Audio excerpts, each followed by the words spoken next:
ॐ अज्ञानतिमिरान्धस्य ज्ञानञ्जनशलाकया चक्षुरुन्मीलितं येन तस्मै श्रीगुरुवे नमः। श्रीमद्भागवतम्। ॐ नमो भगवते वासुदेवाय। ॐ नमो भगवते वासुदेवाय। ॐ नमो भगवते वासुदेवाय। श्रीमद्भागवतम दूसरा कैंटो 7वां अध्याय और 41वां श्लोक। हम सुन रहे हैं भगवान की लीलाएं जो कि ब्रह्मा जी नारद मुनि को सुना रहे हैं। वास्तव में ब्रह्मा जी अवतारों के बारे में डिस्कस कर रहे थे और उसी में कृष्ण अवतार में वो कृष्ण की लगभग सारी लीलाओं को यहाँ पर संक्षेप में बता रहे हैं। श्लोक संख्या 41। नान्तं वेदामि अहम अमि मुनयः अग्रजा जास्ते माया बलस्य पुरुषस्य कुतः अवराये गायन गुणान दशशत आनन आदिदेव शेषा अधुना अपि संवयस्यति न अस्य पारम। न तो मैं और ना तुमसे पहले उत्पन्न हुए मुनिगण, यानी कि ना तो ब्रह्मा जी मुझसे ना नारद मुनि तुमसे पहले जो मुनिगण हुए उत्पन्न हुए मुनिगण ही सर्वशक्तिमान भगवान को भली भांति जानते हैं। तो इससे पिछले श्लोक में हमने सुना कि भगवान को कौन जान सकता है, कौन उनको पहचान सकता है। वो केवल अपने चरणों से एक कदम से ही सारी संसार को नाप सकते हैं। कोई नहीं जान सकता है। अतः जो हमारे बाद उत्पन्न हुए उनके बारे में तो क्या बताएं। हाँ, वो ब्रह्मा जी कह रहे हैं मेरे से पहले भी अगर कोई हुआ है वो भी नहीं जानता। यहाँ तक कि भगवान के आदि अवतार शेष, अनंत शेष, जो अपने सहस्त्र मुखों से भगवान के गुणों का गान करते हैं, वर्णन करते हैं, वो ऐसे ज्ञान का अंत नहीं पा सकते हैं। ब्रह्मा जी सच ए पावरफुल पर्सन। आप जानते हैं इस संसार में कितने सारे पावरफुल हैं। कोई धन से पावरफुल बन जाता है, कोई अपनी ताकत से, लेकिन ब्रह्मा जी सबके सबसे पावरफुल, सबसे प्रखर बुद्धि किसकी है? ब्रह्मा जी की। हाँ, हम लोगों के एक ही सर है ना, एक ही दिमाग ने इतना तहलका मचा रखा है। जिसके 4 दिमाग हो तो क्या सा करेगा वो। तो ब्रह्मा जी एक असाधारण व्यक्ति हैं, लेकिन वो भी कह रहे हैं कि मैं भगवान के विषय में जान नहीं सकता, मैं खुद ही उनकी माया से मोहित जाता हूँ, तो और कोई कैसे जानेगा। येषां सह एषा भगवान दययेत अनंत सर्वात्मना साश्रिता पदा यदि निर्वयलीनम ते दुस्तराम अतितरन्ति च देवमायां न एषां मम अहम इति धी श्वाश्रिगाल भक्षे। किंतु यदि भगवान की सेवा में आप बता रहे हैं कैसे आप जान सकते हो भगवान को। यदि भगवान की सेवा में निश्चल भाव से आत्मसमर्पण करने से परमेश्वर की किसी पर विशेष कृपा हो जाती है तो वह माया के दुर्लंघ सागर को पार कर पाता है और भगवान को जान पाता है। तो भगवान को जानने का तरीका बता रहे हैं। भगवान को जानने के तरीके के लिए आपको बहुत ज़्यादा रिसर्च करने की आवश्यकता नहीं है। हाँ, कि आपको 4-4 घंटे बैठ के गीता के श्लोक सारे रट दोगे। जब सारे संस्कृत के श्लोक रट दोगे ना तब भगवान तुम्हारे सामने प्रकट हो जाएंगे, ऐसा बिल्कुल नहीं। जब सारे भगवत गीता को रट लोगे, जब सारे भागवतम को रट लोगे, या बहुत बढ़िया वक्ता बन जाओगे, तब भी ऐसा नहीं हो पाएगा। यहाँ बता रहे हैं निश्चल भगवान की सेवा और आत्मसमर्पण। भक्ति जैसा भगवान चाहते हैं मैं वैसा ही अपने जीवन में करूंगा। सर्वधर्मान परित्यज्य, मैं और सारे रीति रिवाज धर्म जो मैं आज तक करता आया था मैं सब कुछ त्याग दूंगा, वही करूंगा जैसा भगवान चाहते हैं, जैसा गीता में भगवान बोलते हैं, जैसे गुरु परंपरा ने हमें बताया। हाँ, बिल्कुल सरलता से, मन में कुछ और जबान में कुछ नहीं रखूंगा, हृदय में कुछ नहीं रखूंगा, बिल्कुल सरलता से भगवान को आत्मसमर्पण कर दूंगा और भगवान की सेवा करूंगा। हाँ, और इस प्रकार से ऐसे व्यक्ति को भगवान की कृपा मिलती है। तब भगवान की कृपा से ही वो माया के दुर्लंघ सागर को पार कर पाता है, उसको एक पास मिल जाता है जो कि वो सारे माया को दिखाता, देखो Krishna has allowed me this pass. Otherwise इस जो चक्रव्यूह जो माया रचती है इस संसार में, उसको तोड़ पाना इम्पॉसिबल है। भगवान कहते हैं ना कि मम माया दुरत्या, कोई इस माया के चक्रव्यूह को काट नहीं सकता है। लेकिन जिसको ये ग्रीन पास मतलब वीआईपी पास मिल जाता है भक्तों को, तो आसानी से इस सागर को पार कर लेता है और फिर वो भगवान को जान पाता है। अभी हम भगवान को क्यों नहीं जान पा रहे हैं? क्योंकि हमारे माया का पर्दा लगा हुआ है, हम नहीं पहचान पा रहे हैं, देख कर भी नहीं देख पाते हैं। भगवान यदि हमारे सामने से भी निकल रहे हैं तो हम उनको पहचान नहीं पा रहे हैं। तो ये माया का जो पर्दा हटेगा जब भगवान की कृपा होगी। भगवान की कृपा कब होगी? जब भगवान को आत्मसमर्पण कर देंगे। हम अपने अहंकार को, अपनी प्रेफरेंसेस को, अपने टेस्ट को, मुझे तो ये अच्छा लगता है, मुझे तो वो अच्छा लगता है, ये मुझे समझ में नहीं आ रहा है, तो मैं मुझ से परे हो जाएंगे और समझेंगे शास्त्र क्या कहते हैं, गुरु क्या कहते हैं, उसके हिसाब से जीवन बिताएंगे। हाँ, तो भगवान को जान पाएगा। किंतु जिसे अंत में कुत्तों या सियारों का भोजन बनना है, ऐसे इस शरीर के प्रति जो आसक्त है वे ऐसा नहीं कर सकते। कुत्तों और सियारों का भोजन जिसको बनना है, बेसिकली एग्जाम्पल दे रहे हैं कि कई बार हमारा शरीर, हमारी मृत्यु कई बार ऐसी जगह में हो जाती है, आपने सुना होगा एक बस जो है खड्ड से गिर गई, एक ऐसा एक्सीडेंट हो गया, और कई बार वो शरीर प्राप्त भी नहीं होता है और शरीर कुत्ते खा जाते हैं, जानवर खा जाते हैं। इस शरीर का अंत यही है वास्तव में। हम करते हैं, हम इसका अंतिम संस्कार अच्छे से करने का प्रयास करते हैं। वास्तव में सबसे इम्पोर्टेंट है कि जीते जी उस जीवात्मा ने क्या किया।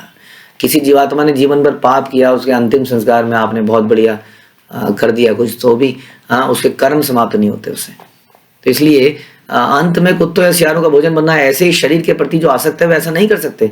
इस शरीर के प्रति आसक्ति की आवश्यकता नहीं है, क्योंकि या तो जला दिया जाएगा, जला भी दिया जाएगा तो जला ही दिया जाएगा, दफना दिया जाएगा, या गीदड़ खा जाएंगे, या चील खवे खा जाएंगे।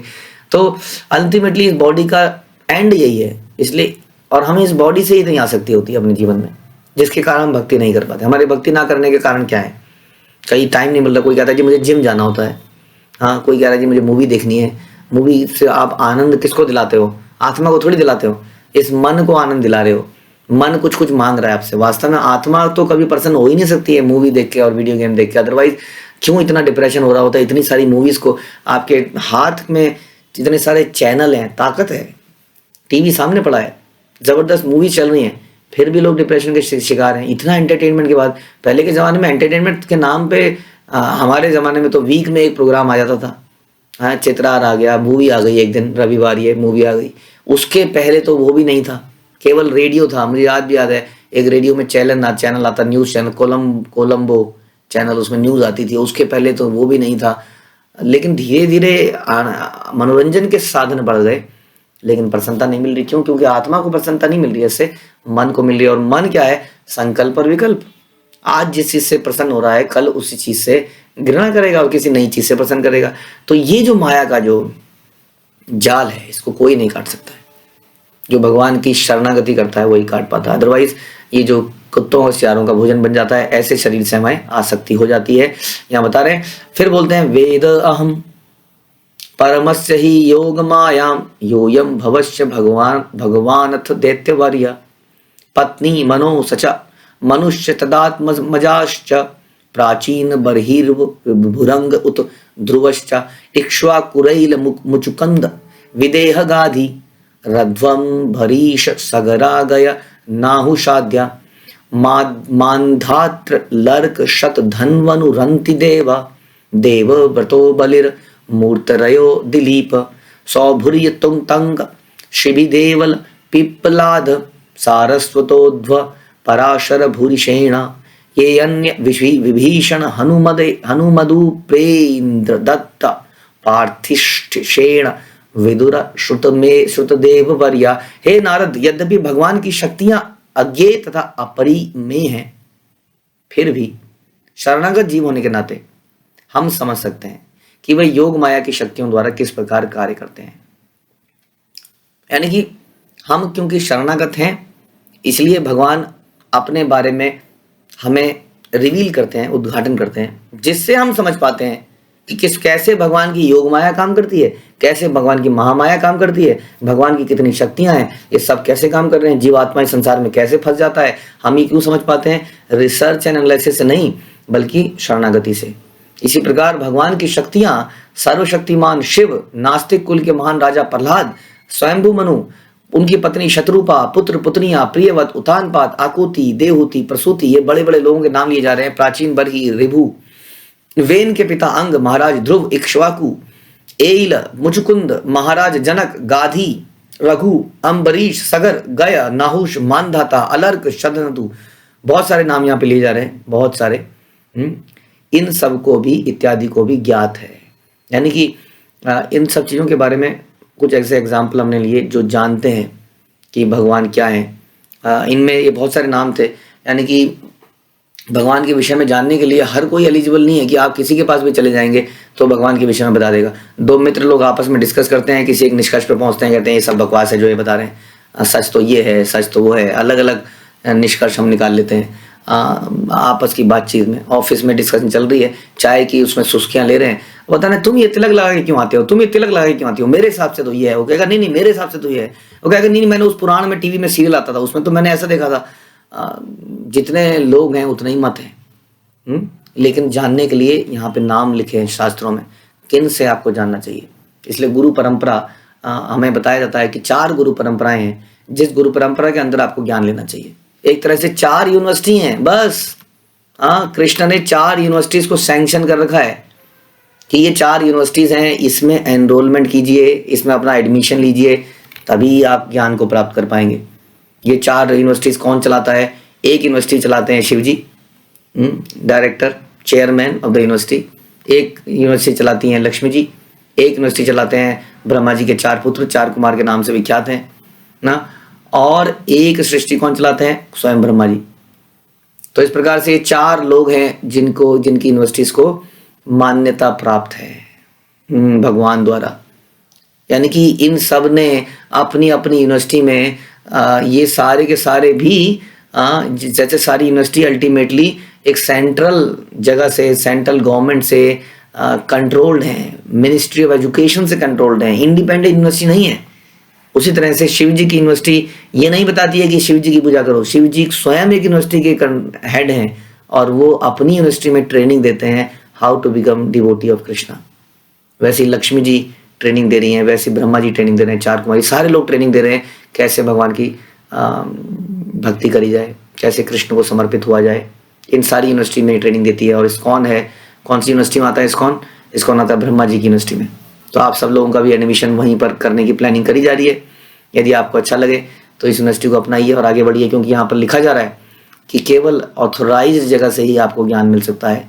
वही आपको सिखा सकते हैं कि आत्मसमर्पण कैसे किया जाए, क्योंकि उन्होंने आत्मसमर्पण किया है। यहाँ पर आप देख रहे हैं ब्रह्मा जी तो ज्ञान दे रहे हैं। तेवे वेदंति अति तरंति च देव मायाम स्त्री शुद्र गुण शबरा अपि पाप जीवा यदि अद्भुत क्रम परायण शील शिक्षा तिर्यक जना अपि किम उच्चुत धारणा। ये पापी जीवन बिताने वाले समुदायों में से भी शरणागत लोग जैसे स्त्री शूद्र हूण शबर यहाँ तक कि पशु पक्षी भी तत्व ज्ञान के विषय में जान सकते हैं। तो इसको इस बात के लिए उदास होने की जरूरत नहीं है कि प्रभु जी मैंने पूरे जीवन में मांस खाया है, मदिरा पी है, गलत संबंध बनाए हैं, सब गलत काम किया है, मेरा क्या होगा। भगवान अक्सर इस बारे में बताते हैं कि जो व्यक्ति बड़े ही सच्चे दिल से भगवान को शरणागति कर लेता है, भगवान उसके सारे पाप समाप्त कर देते हैं, लेकिन उसके लिए सच्चाई की आवश्यकता है। इसलिए आप यदि निम्न जाति के हो, पापी क्यों ना हो, पशु पक्षी तक क्यों ना हो, आप भी तत्व ज्ञान के विषय में जान सकते हैं। वे भगवान के शुद्ध भक्तों की शरण में जाकर और भक्ति पद पर उनके पद चिन्हों का अनुसरण करके माया के चंगल से छूट जाते हैं। एक ही तरीका है, क्या करना पड़ेगा? शुद्ध भक्तों की शरण में जाना पड़ेगा, हाँ, और उनके दिखाए हुए रास्ते पे चलना पड़ेगा। वो रास्ता इजी तो होगा, मतलब सिंपल तो होगा, लेकिन फिर भी इजी नहीं होगा, क्योंकि हमें टेढ़ा मेढ़ा होके जाने की जरूरत है, आदत है। वो रास्ता सिंपल है, स्ट्रेट है। तो इस प्रकार से उनके रास्ते पे चलने की हमें हैबिट डालनी पड़ेगी। तो इस प्रकार से हम माया के चंगल से छूट पाएंगे, नहीं तो इट इज नॉट पॉसिबल। यहाँ बताते हैं प्रभुपाद कि कभी कभी प्रश्न पूछा जाता है कि भगवान की शरण में कैसे जाया जाए। और भगवद गीता में भगवान ने अर्जुन से कहा कि उनकी शरण में आए। अतः जो लोग ऐसा नहीं करना चाहते वे प्रश्न करते हैं कि ईश्वर हैं कहाँ, किसकी शरण में जाएं। ऐसे प्रश्नों का यहाँ उत्तर दिया गया है। भगवान भले ही आंखों के समक्ष उपस्थित ना हो, किंतु कोई सच्चे दिल से मार्गदर्शन का इच्छुक है तो भगवान कोई प्रमाणिक व्यक्ति उसके पास भेजते हैं जो उसे भगवान धाम का ठीक ठीक रास्ता बता सके। यानी कि यदि हमारी इच्छाएं पवित्र हैं, हम चाहते हैं वास्तव में जानना, तो हम सबके जीवन में कभी ना कोई भक्त आया था जो हमें जिसने हमें गाइड किया इस रास्ते पर, और इस रास्ते पर हम चल रहे हैं उनकी कृपा से, उनकी मदद से। हाँ, तो भगवान ही भेजते हैं ऐसे व्यक्ति को हमारे जीवन में। इसलिए यहाँ बता रहे हैं कि यदि आपको शरण में जाना है तो ऐसे लोगों की शरण में जाएं।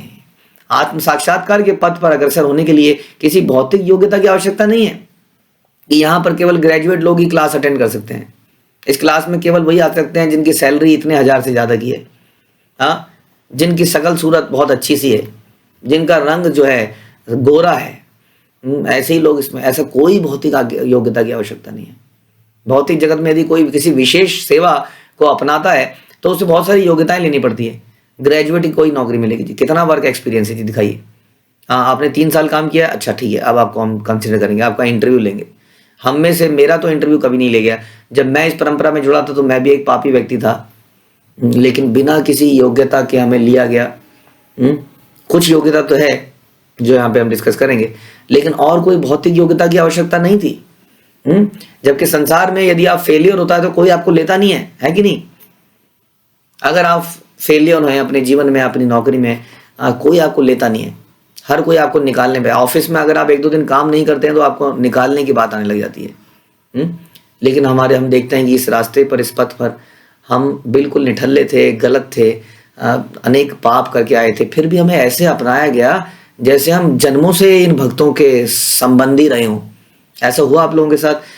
बिना योग्यता के, बिना किसी कारण के भक्तों ने हमें ऐसे अपना लिया जैसे कि हमारे पिछले जन्म के संबंधी रहे हों। इसके बिना मनुष्य नौकरी के लिए अयोग्य हो जाता है, बता रहे, किंतु भगवत भक्ति के लिए जिस एकमात्र योग्यता की आवश्यकता है वो है समर्पण, शरण में जाना। यदि व्यक्ति कोई आता है हमारे बीच में तो वो हमारे बीच में आना चाहता है, उसकी इच्छा पर डिपेंड करता है वो कितना समर्पित होना चाहता है। यदि वो समर्पित होना चाहता है तो हमने देखा है कि भक्त लोग उसको गले लगा लेते हैं, उसके सारे पापों को अपना लेते हैं, और उसको शुद्ध बनाने में सब लोग मिलके लग जाते हैं। कई बार भक्त लोग भक्ति में चलते चलते भी गड़बड़ियां करते हैं, और फिर भी लोग उसको अपना लेते हैं क्योंकि उसके अंदर समर्पण की इच्छा है। यह समर्पण अपने हाथ की बात है, प्रभुपाद कह रहे हैं। कई बार लोग कहते हैं क्या करूं प्रभु जी, ये हो नहीं रहा, कैसे करें आप बताइए। ये बताने वाली बात नहीं है, बता तो दिया गया है, समर्पण तो आप ही को करना था ना, समर्पण तो हमें करना है गुरु परंपरा के प्रति। ये हमारे हाथ की बात है। यदि मनुष्य चाहे तो तुरंत समर्पण कर दे। कई लोग ऐसा देखा गया, प्रभुपाद को ऐसे लोग मिले कि प्रभुपाद ने शुरू में ही उनको एक ही दिन में, लो जी आज आपकी दीक्षा है, आज आपकी संन्यास दीक्षा है। कितने लोगों को थोड़े दिनों में दीक्षा दिया। हम रशिया में देखते हैं, रशिया में प्रभुपाद केवल 2-3 दिन रहे और 2-3 दिन में उन्होंने वहां पर दीक्षा दे डाली एक भक्त को, और बाद में उस भक्त ने वहां पर क्रांति ले आया। एक भक्त 2-3 दिन, no interaction after that, no personal physical, मतलब मिले ही नहीं। तो इस प्रकार से समर्पण तो हमारे ऊपर है। यदि कोई चाहे तो तुरंत समर्पित कर दे, और किसी व्यक्ति को अभी सोच रहा हूँ, अभी कर रहा हूँ, धीरे धीरे आगे बढ़ूंगा, टाइम लगेगा, तो कई बार व्यक्तियों को बहुत समय लगता है समर्पण करने में, और उस समय से उसका आध्यात्मिक जीवन प्रारंभ होता है जब वो समर्पण करता है। ईश्वर का प्रमाणिक प्रतिनिधि ईश्वर के समान ही श्रेष्ठ है, अथवा दूसरे शब्दों में ईश्वर का प्रेमी प्रतिनिधि अधिक दयालु और सरलता से प्राप्य है। भगवान को प्राप्त करना हमारे लिए अभी थोड़ा मुश्किल है, लेकिन ये समझ लीजिए ऐसा भी नहीं है कि भगवान हमारे से दूर भाग रहे हैं, भगवान ही तो अपने भक्तों को आपके पास भेज रहे हैं। तो पापात्मा भगवान के पास सीधे नहीं पहुंच सकता, किंतु ऐसा पापी मनुष्य भगवत धाम के पास, भगवत भक्त के पास सरलता से पहुंच जाता है। एक तरह से भगवान ही है। देखिए भगवान इतने दयालु हैं कि भक्त के रूप में हमें अपनाते हैं। यदि कोई ऐसे भगवत भक्त के मार्गदर्शन में चलना स्वीकार करे तो उसे तत्व ज्ञान प्राप्त हो सकता है। जैसे वाल्मीकि जैसे व्यक्ति ने, जिन्होंने इतने पाप करे थे, उनको एक भगवत भक्त मिले, नारद मुनि, और उनको तत्व ज्ञान प्राप्त हुआ और बाद में उन्होंने रामायण लिख डाली। इस प्रकार से हमारे जीवन में भी परिवर्तन हुआ है। वह भी दिव्य शुद्ध भक्त बन सकता है और मुक्त होकर भगवान के धाम में लौट सकता है जहाँ नित्य सुख प्राप्त है। अतः इच्छुक व्यक्ति के लिए तत्व ज्ञान की प्राप्ति संसार तथा संसार के अनावश्यक वृथा संघर्ष से मुक्ति तनिक भी कठिन नहीं है। हाँ, ये कितना मुश्किल लगता है, लेकिन यहाँ बता रहे हैं तनिक भी कठिन नहीं है, लेकिन उसे क्या करना पड़ेगा? उसे शरणागति होना पड़ेगा। उनके लिए प्रभुपाद कह रहे हैं बड़ा मुश्किल है जो शरणागत नहीं है, मात्र व्यर्थ के कल्पनाकारी है, इमेजिनेशन, स्पेकुलेशन, मेंटल स्पेकुलेशन, बुद्धिजीवी है। शरणागति की आवश्यकता है जिसमें हम अपने विचारों को मूल्य कभी नहीं देते। हम ये विचार को मूल्य देते हैं कि गुरु परंपरा का क्या विचार है इसके बारे में। मेरा विचार का कोई वैल्यू नहीं है। गुरु परंपरा का जो विचार है मैं अपने विचारों को अकॉर्डिंगली बदल दूंगा, इसको कहते हैं शरणागति। मैं किसी भी कंडीशन में, दुख में सुख में सेवाएं करता रहूंगा, साधना करता रहूंगा, इसको कहते हैं शरणागति। तो इस प्रकार की शरणागति अगर हम करेंगे तो बता रहे हैं कि भगवान को जानना बड़ा आसान हो जाएगा। सब कुछ हम जान जाएंगे, भगवान हमें सब कुछ दे देंगे। तो इसको करने की आवश्यकता है। इसलिए कहते हैं कि ये रास्ता बड़ा सिंपल तो है लेकिन फिर भी बड़ा डिफिकल्ट है। लेकिन by practice we can do it, by the mercy of Vaishnavas, भक्तों की कृपा से हम ये कर पाएंगे। यदि हम भक्तों की हृदय से सेवा करते रहें, उनकी बातों को अमल करने का प्रयास करते रहें, कर पाएंगे नहीं चलो ठीक है, प्रयास जरूर करें, तो हम ऐसा जरूर कर पाएंगे। हरे कृष्णा। श्रील प्रभुपाद की जय। ग्रंथराज श्रीमद् भागवतम की